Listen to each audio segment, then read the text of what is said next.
The Varelli's Prime distress beacon reached Earth in 28 minutes. It wasn't a call for help. It was a record of slaughter.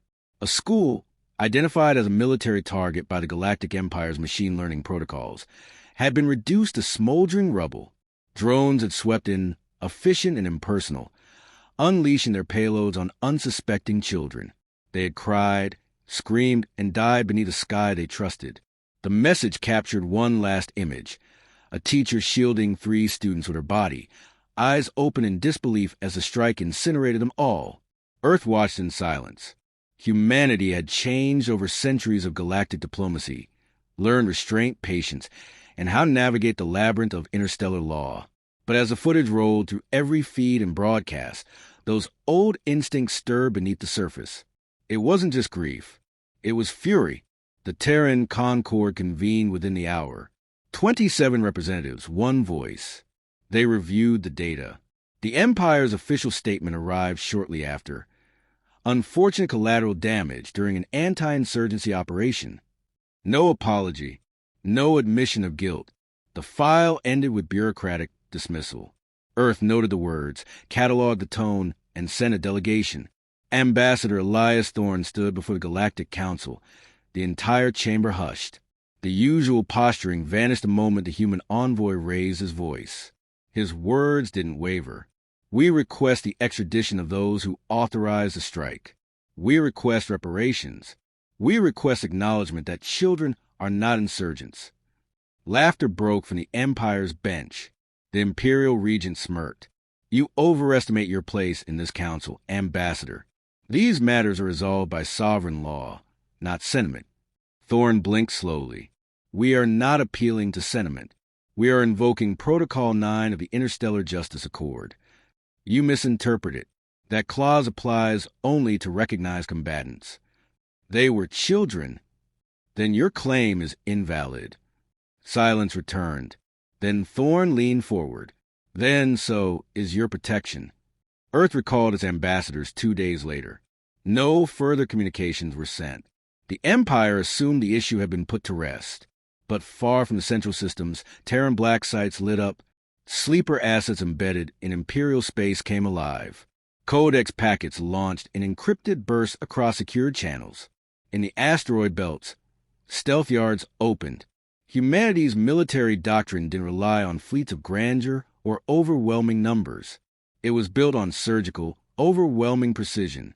The weapons being readied hadn't been used in centuries, not because they were forgotten, but because there had been hope they never would be needed again. That hope was now gone. On Varelli's Prime, the survivors buried charred bones in makeshift graves. The air still stank of ozone and scorched metal.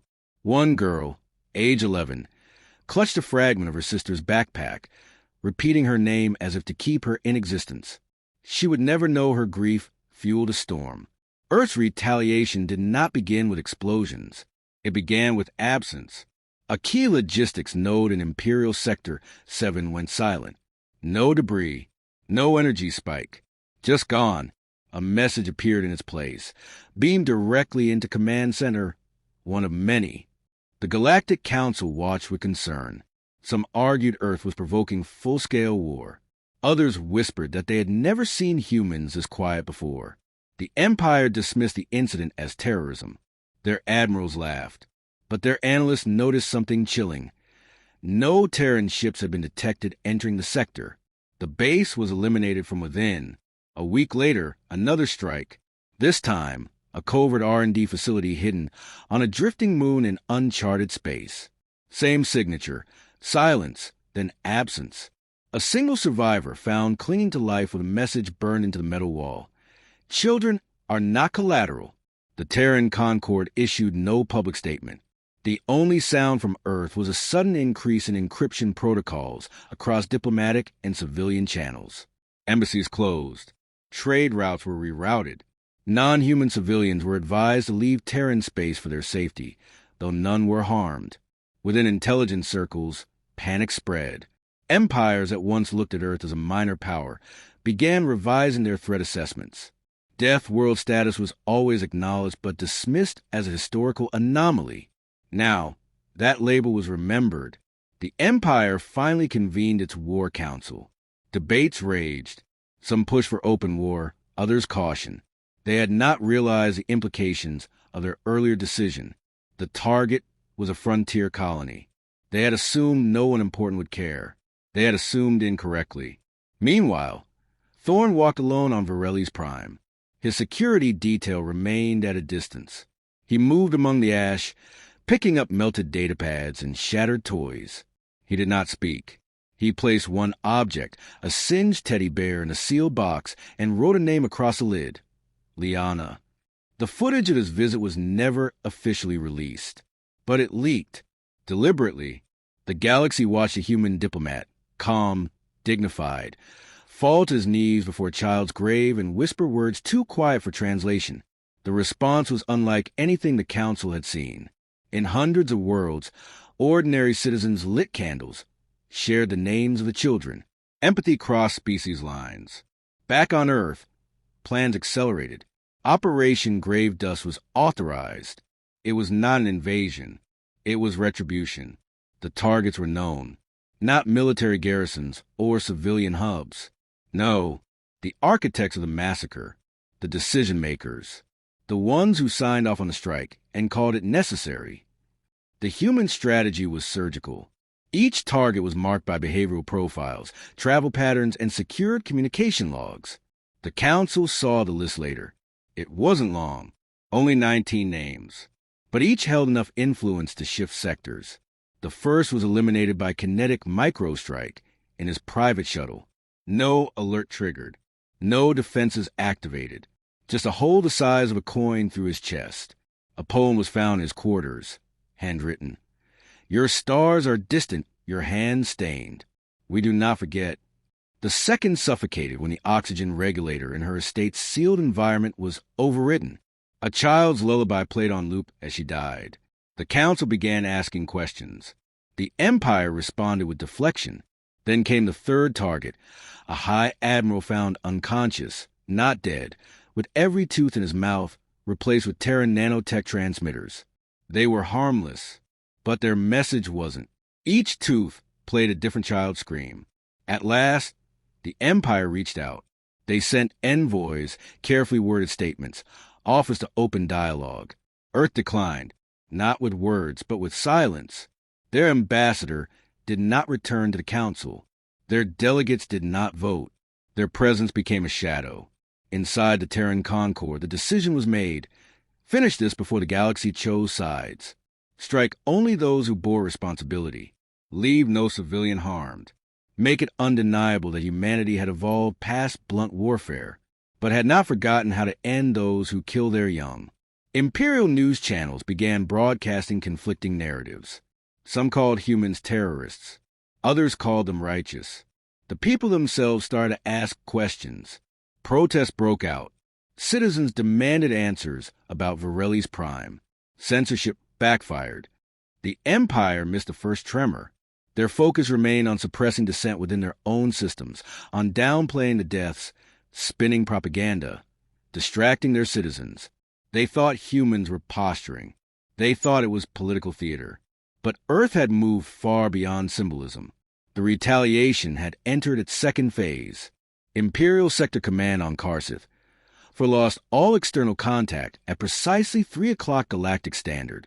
Internal scans showed no breaches, no explosions, just silence. Automated systems rebooted with one message scrawled across every console. You targeted the defenseless. We found you defenseless. The Council reconvened in emergency session. There was no vote this time. Everyone watched the Empire's delegates, who offered nothing but stone faces and delayed excuses. Earth's seat remained empty. The silence had grown into something tangible. Not absence, judgment. For more high-priority officials were found dead within the span of 24 hours. One collapsed in the middle of a live broadcast. Another vanished during hyperspace transit. Her transport found intact, systems operational, yet empty. Each time, a Terran poem appeared, etched into data streams, translated into hundreds of languages. No threats, just remembrance, and the names of the dead children. The The people of the galaxy reacted before their governments did. Empires built on fear began losing control of their narratives. Millions demanded transparency. Billions watched leaked footage from Varelli's prime. More than outrage, there was shame. The galaxy had tolerated so many atrocities under the guise of law and order. But something about the quiet, cold fury of humans pierced through the apathy. An empire doesn't fall from outside pressure. It fractures from within. On Sithar Station, 2 Imperial officers refused an order to coordinate defense drills targeting civilian evacuation corridors. They were arrested and executed. Their families disappeared. But the act was witnessed by alien engineers who had once fought humans and now found themselves rethinking everything. One uploaded the recording anonymously. It went viral. Sympathy turned to solidarity. Earth didn't ask for help, but it began receiving it, not in weapons or fleets, but in silence, just as they had operated. Access codes, encrypted logs, archived orders implicating those higher in the chain of command.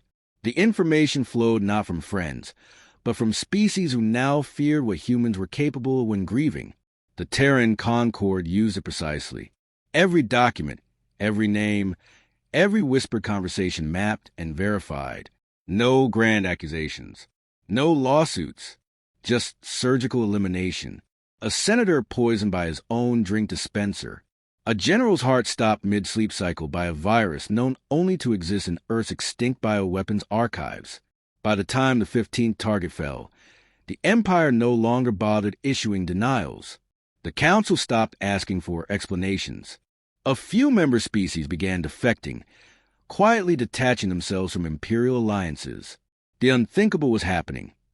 The galactic balance of power was tilting, not through military conquest, but through fear. The Terran Concord chairwoman, Leora Vance, finally addressed Earth's own citizens, not to boast, not to threaten, but to clarify. This is not a war. It is a correction. We do not pursue conquest. We seek accountability. We do not fire upon civilians. We remember what happens when you mistake silence for submission. We will not ask again. The speech lasted 93 seconds. Its transcript became the most shared file across all galactic networks within hours. It was dissected, debated, feared. In 17 independent systems, revolutionary movements used it as a call to action. Not one was funded or contacted by Earth. And yet, human influence spread like gravity. Silent, invisible, inevitable. A delegation from the Empire was dispatched to Earth, unannounced, uninvited. Their ship was intercepted at the outer edge of the Sol system, not destroyed, boarded, gently escorted back. No one on the Council could say why, but they all understood. On Earth, orbital yards glowed with activity. Not invasion fleets, something subtler. Ships with hulls designed to vanish in solar glare, engines calibrated to move without wake. These were not vessels for battle. They were vessels for finality, precision incarnate. Meanwhile, within the Empire, the paranoia metastasized. Loyalists turned on each other.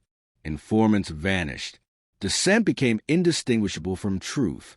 Entire divisions were reassigned to protect high-ranking officials from assassination, weakening border patrols and inner stability. The 16th target, a former intelligence director, attempted escape through unaligned space. His ship was found orbiting a white dwarf, its systems intact, crew unharmed. He was missing. The message left on the bridge was a Terran proverb. The soul weighs more when it lies. A secret conclave was held on Ison 9. Dozens of empires, federations, and trade unions sent representatives to discuss a response to Earth's campaign. Most came fearing that inaction would mark them next. But when the evidence was reviewed, when the footage from Varelli's prime played, many walked out in silence. A consensus was forming. Earth was not the threat. Earth was a consequence. The Empire's last recourse was desperation. They activated Protocol Omega, a fail-safe that authorized the use of planet-scale weapons against potential existential threats. It was last used in a war 900 years ago. The Council protested. Other powers warned of immediate sanctions. The Empire deployed it anyway. The weapon never launched. Days later, its control center was found abandoned, its command crew sedated. No injuries, no fatalities. A recording played on loop. We unmake the tools that unmade our children. Now, even the Empire's own military officers refused orders. Mutinies broke out. One cruiser defected entirely, broadcasting surrender to Earth. It was not responded to. It was allowed to drift untouched. Earth was not looking for submission. Earth was pruning the roots of a disease. As the 18th name was crossed off the Concord's internal list, Chairwoman Vance received a message, handwritten, old-style ink Terran script. It was from a non-aligned observer race. It said only, "We see now. The galaxy has never known justice. Until now." The 19th name remained, High Strategos Calaverne, the one who originally signed the order on Varelli's Prime. He had gone into hiding deep in the Empire's core, protected by layers of defenses and decoys. He had not appeared in public in over 3 months, but his protection had become a cage. He did not sleep, did not eat without fear. Surveillance drones hovered constantly around him, not a guard, but to report his condition to allies desperate to keep him breathing. Then his guards began vanishing. No blood, no noise, just gone. His security net collapsed silently. One by one, every contingency failed. And still no attack, just absence. He finally activated a beacon to the Council, begging for asylum. It was ignored. He sent a personal message to Earth. "I will face trial. I will speak the truth. Just let me live." Earth responded once. A brief message. Truth is not a bargain. The galaxy expected Earth to stop. The names had been crossed off. The vengeance exacted. The message delivered. But Earth didn't stop. It changed. Where once there had been focused retaliation, now came quiet restructuring. Not of fleets or borders, but of law. Earth began exporting justice. Not in the form of demands, but frameworks. Legal models were transmitted to planetary governments. Diplomatic teams arrived not with treaties, but proposals for impartial arbitration, for civilian oversight, for war crime classification. Many systems resisted. They feared Terran dominance. But their populations, seeing what Earth had done without conquest, listened. Protests turned into legislative sessions. Old corrupt regimes were exposed. Some collapsed without a single shot fired. The word Terran became synonymous not with power, but with reckoning. Earth's diplomats didn't lecture. They presented facts, documents, footage, historical parallels. They gave no ultimatums. Their presence itself was ultimatum enough. In sectors where the Empire once held sway, lawlessness had reigned after its fragmentation. Smugglers, warlords, and slavers moved freely. That changed quickly.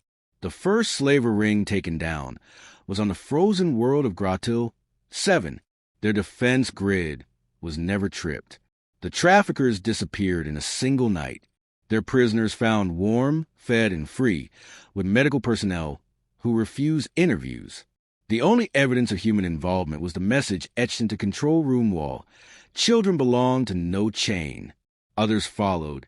Operations spanning sectors dissolved overnight. Funds siphoned, leaders gone. Their networks collapsed by surgical, invisible action. No claims of responsibility were made. But everyone knew Earth's retaliation hadn't been an event. It had become policy. Even among enemies, some began to speak. A former admiral from the Empire's Navy went public, explaining the deeper structure behind the massacre, the long chain of desensitization, the shifting blame, the incremental steps. Her confession sent ripples through the galaxy. She disappeared 2 days later. Her final message: "I wasn't silenced. I chose not to be protected. Let their judgment come." Earth didn't interfere. New alliances formed, not out of shared interest, but shared awakening. Non-human systems requested training in Terran investigative techniques. Cultural exchanges began, not with art or language, but with case law and enforcement ethics. Earth's legal scholars were invited to draft founding charters for planets recovering from tyranny. The Terran Concord refused expansion. They made no territorial demands. Their ships patrolled no new sectors. But their influence radiated outward like a moral gravity. Species began adopting what they called Earth clauses, mandatory civilian oversight of military actions, transparent judiciary, anti-propaganda protections. It wasn't utopia. There were setbacks. Fringe systems claimed Earth had become the new hegemony. Assassination attempts were made against Terran envoys. A coordinated attack on a humanitarian convoy killed 72 civilians. The response was immediate, precise, and final. The perpetrators, traced across 6 systems, were captured alive, tried publicly in an open court. Terran procedure, but on neutral ground. Broadcasts reached every corner of the galaxy. The trial lasted 5 days. Evidence was overwhelming. The sentence was not death, but exile. A Terran-developed method. Synthetic isolation on an uninhabited world. Survival monitored, but interaction forbidden. Not vengeance. Containment. The galaxy took notice. Justice, not revenge. Meanwhile, within Earth's borders, something else had begun. Not weaponization. Reflection. Memorials to the Varelli's children were constructed, not grand, but universal. One on every Terran colony. Names engraved in every language. Not just for the lost, but as warning, as covenant.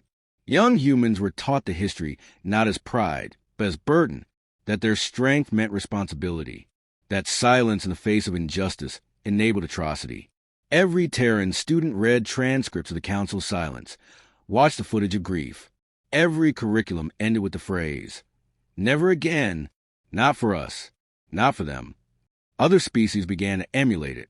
On Yundar Prime, the Shylek constructed a monument to alien children lost in all wars, including those once waged by their ancestors.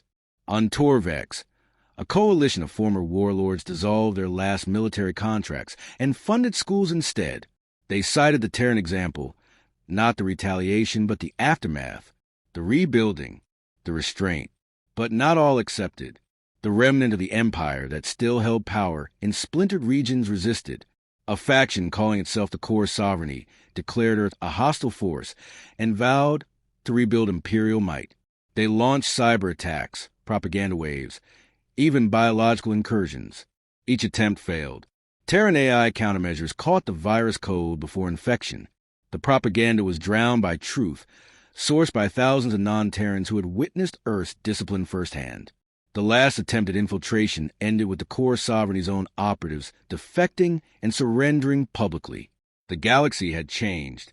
Earth had not conquered it, but it had remapped its definition of civilization. High councils no longer feared Terran fleets. They feared Terran memory, the idea that Earth would never strike first, but would never stop once provoked, that every child killed was a seed of retribution, not of fire, but of resolve. A galactic summit convened, not by Earth's request, but by others. Representatives of 184 systems gathered to propose a new interstellar accord, not to regulate trade or war, but to establish a universal code of civilian protection, transparency, and reparative justice. The guiding principles were Terran. The leadership was not. Earth refused the chair. "We've spoken enough," Chairwoman Van said. "Now it's your turn to keep each other honest." Her words echoed. The vote passed unanimously. The council was reborn, its old power structures dismantled, its seat of power relocated to a neutral station between Earth and Varelli's. They named the new station Remembrance. Earth sent no military, only teachers, and doctors, and diplomats trained not in rhetoric, but in listening. And still, Earth watched. Every report of civilian targeting was investigated. Every whisper of atrocity checked, not by humans alone, but by the species who had once scoffed at them. The message was no longer just human. It was galactic. Justice had become viral. A century passed. Then, too, no massacre like Varelli's ever occurred again. Not because war ended, but because its rules changed. Because Earth had forced a mirror upon the galaxy, and enough had chosen to look. Terran influence waned naturally over time. But the architecture they left remained. The systems, the accountability, the memory, and the question that echoed in every new government formed. What would Earth do? In the ruins of the old empire, new life flourished. Cultures once oppressed bloomed again. the children of Aurelius, once a tragedy, became a cornerstone of interstellar identity. Every founding ceremony of every new colony began with their names.